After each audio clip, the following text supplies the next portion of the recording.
Boker Tov and welcome. Today we're going to discuss what to do when our children do wrong. This is the part 10 of our Parenting for Mothers Only series. My name is Ann Elliott and I'm the creator and founder of HomeschoolingTorah.com. I have to tell you, I found this lesson really convicting. I think the key that we're going to discuss today is what do we do when we know our children are doing something that is wrong, but we just don't feel like doing anything about it, or maybe we don't know what to do, and so we kind of let it slide. And we're going to look at three people who did a bad job at parenting, and then a fourth person who's a good example for us. The first one we're going to look at is Eli. And you can find out about Eli in 1 Samuel chapter 2 and chapter 3. And that's basically the gist of it. You're going to find out that his sons were incredibly wicked. They took of Jehovah's sacrifice, had no respect whatsoever for sacred things in the tabernacle and in the Mishkan. They had sexual immorality with the women who came to the tabernacle. I don't know if that was a pagan cult, where they were doing temple prostitution, or if it was just flat out, I don't know, lust for the women that were coming. But they were known as being so evil that Jehovah said he had it in his mind to kill them. I would not want my children to be ever in Jehovah's mind to kill them. But it says some interesting things about Eli that really strike me funny. First of all, we know that he did rebuke them for what they did that is wrong. If you go to chapter 2, verse 25, it says, his sons did not listen to their father's rebuke. Now, that means that he was rebuking them, right? And we know that this happened when he was old. So I'm assuming that for his whole life, he would rebuke them when they did things that were wrong, and yet they would totally ignore him and say, whatever, Dad. I also see in chapter 3, verse 13, let's see. Jehovah says, I told him I would judge his family forever because of the sin he knew about. His sons made themselves contemptible and he failed to restrain them. So he knew about their sin. He rebuked them, but he didn't stop the sin. He didn't restrain them. I don't know, but I suppose this probably happened when they were little. He saw them doing things that were wrong. He'd say, no, don't do that. But he didn't stop them. I don't know if you've ever been at a restaurant or a grocery store and you see a little 2 or 3 year old doing something terrible, maybe being really naughty, screaming, hollering, yelling, and then the parents say, Johnny, stop that. And the child turns around and with arrogance, yells at his parents or totally disregards them as if they never heard a word that they said. And the parents just sit there as if that's a normal thing for a 2 or 3 year old. Well, it may be normal, but that does not make it good. In Eli's case, he knew that they were doing wrong. He saw that it was evil. He said, don't do that anymore. And yet they ignored him. They would not listen, and he did not restrain them. So I think you can see where I'm going with this. This is really not how to handle what we're supposed to do when our children do wrong. All right, the second person that I wanted to bring out is Samuel himself. See, Samuel came and lived with Eli. Now, I suppose that most of his growing up years, Samuel really didn't have a great example of parenting because all he saw was Eli. Now, I see some really great things about Samuel. If you go over to chapter 12 of 1 Samuel, it says that in verse 22 through 25, he says, far be it from me that I should sin against Jehovah by failing to pray for you. And his sons are standing right here with him when he's talking. So I'm assuming that he's speaking to the children of Israel, to the large crowd that is gathered. And he says, I have prayed for you my whole life. And his sons are standing there. Now, did he pray for his sons? I don't know. He may have prayed for his sons. He was a good prayer. And then he says, I will teach you the way that is good and right. So he's standing in front of this crowd of people. He says, I will teach you. And his sons are standing there saying, did you teach us? Or maybe he did teach them.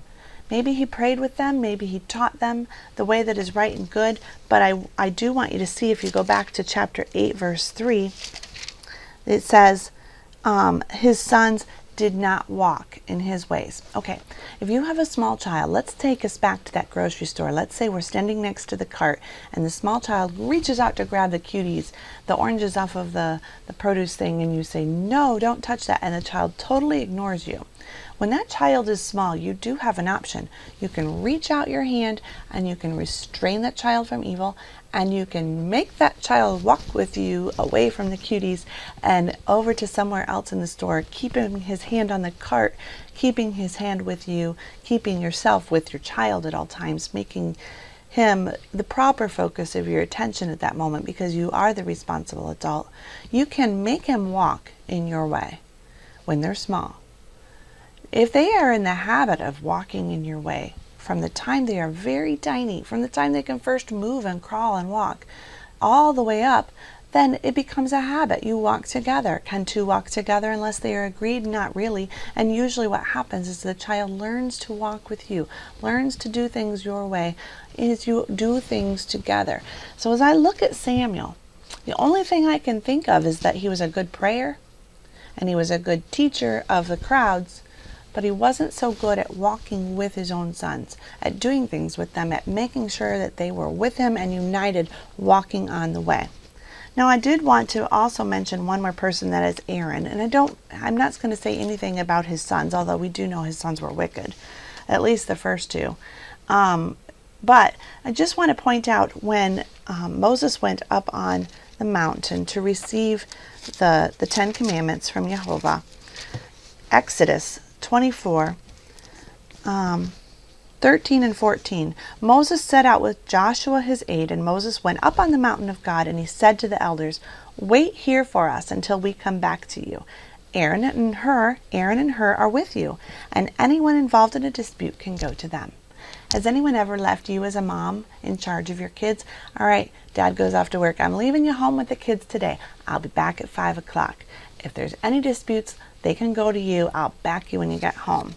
That's basically what's happening. He's put kind of in a parent role, so that's why I wanted to bring him out. But if we go over to chapter 32, as the people saw that Moses was a long time coming, it's 4 o'clock, it's arsenic hour in their house, everyone's going crazy, they said, come, make us gods. Okay, so then they go into the sin of building the golden calf. And I see, if you go down to Exodus 32, verse 21, Moses said to Aaron, what did these people do to you that you led them into such sin? I think that the biggest problem with Aaron is that he was left in charge to lead and he didn't lead. Moses obviously expected him to be a leader and even accused him of leading the people into sin, but he wasn't. He didn't take any responsibility for leading. If you go down into verse 21 through 24, he says, these people, they're the evil ones. These people, they are prone to evil. These people said, make us do this. And I just told them to take off their jewelry, and then they are the ones who gave me the gold, and I threw it into the fire, and out popped this calf. So he took no responsibility, but we do see that Moses expected him to be the leader. So we've got Eli, who does not want to restrain his children. We've got Samuel, who doesn't want to have his children walk with him on the way. And we have Aaron, who, the children of Israel, he didn't want to lead, and he didn't want to take any responsibility for any of the evil things that they did. Do you see a common theme? We have to be responsible. We have to take action when we see sin. We have to rise up and restrain evil. We have to keep our children with us on the way, especially the younger they are, but even as they get older, walking with them. If they're not on the same road with us, we can't teach them. We can't restrain evil, and we can't stop them. We can pray for them, though. Prayer, that'll do it. No, not really. Not in this case. Not when we have a responsibility to do. We can't pray for them their whole lives and then say, out popped this golden calf. Now, before my time is up, I wanted to point out 4 sins that I see. And I see these repeated a lot in Scripture, and I just thought it was a little bit of a trend. I want you to check for these 4 sins. First of all, they treated sacred things with contempt. They treated the Torah with contempt. They treated his commands, his sacred days, his foods, his sacrifices, all of it with contempt. Don't allow that in your home. 2, idolatry. Don't allow idolatry. Anything that worships the sun, moon, and stars, New Age things, pagan things, get them out of your house. 3, sexual immorality. And in the day of the internet and television, it is incredibly easy for sexual immorality to come into our houses. Do not allow it. Restrain it. Kick it out. 4th, injustice. This was Samuel's sons. They were accused of injustice, not being fair, not treating people with impartiality, but taking bribes. And I think in a house, it's easy to see those other things and not realize that when our children are treating each other with injustice, or maybe we are treating our children with injustice, we allow that to stay. But that is just as evil. All of these things, anything that's in the Torah, but these 4 things specifically, get them out. Now I want to end on a good note, and that is Abraham. We're going to go to Abraham 26:5. I know that Samuel and even Aaron were obedient to the Torah, so I want to mention Abraham in 26:5. Jehovah said that through his offspring all nations on earth would be blessed because Abraham obeyed and kept Jehovah's requirements, his commands, his decrees, and his laws. So Abraham was meticulously careful to obey personally. We've been talking about that for quite a while through these videos, about your personal responsibility to be obedient, a good example, and so on. But Samuel was also this way. Maybe Eli was. He was a high priest. Aaron, most of the time he was. So let's go back to Genesis chapter 18, verse 19. And I'm going to close with this one. Jehovah says, I have chosen Abraham so that he will direct his children and his household after him to keep or guard the way of Jehovah by doing what is right and just. Jehovah knew he could trust Abraham to not only do personally what was right, but to direct his children after you. What good will it be if you are righteous and holy your whole life, but all your children go off into evil? Your top priority, really, in your day is not to get online and preach Torah or preach the gospel to anyone else, as much as it is to keep your own children with you on the way, to restrain their evil, and to take responsibility for the leadership that Jehovah has put into your hands. This is the end of my parenting series for now. It's part 10.